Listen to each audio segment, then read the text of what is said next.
احمد رضا شهریاری، احمد سولو.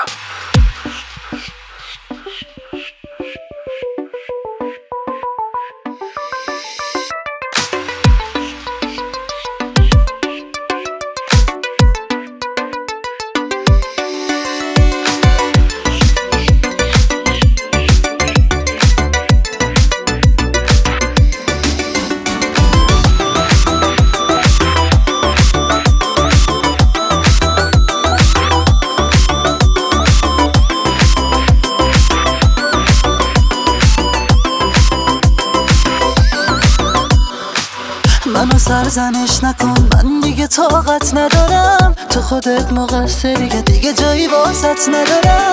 نمیدونی چه کار کردی، آخه منو در به در کردی. یه روزی که دید شده دیگه دلت میخواد که برگردی. دیگه راضی نمیشم، دلمو به بازی نمیدم. داری التماس میکنی، من دیگه راهی نمیدم.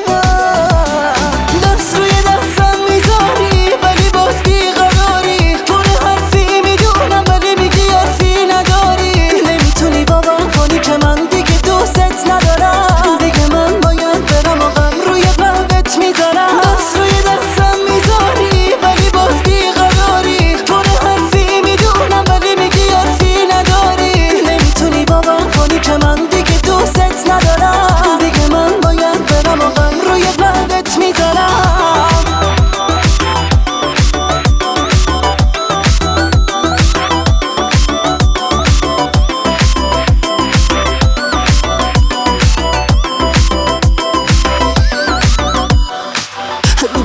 نشستی میخوای دست روی دستم نذاری.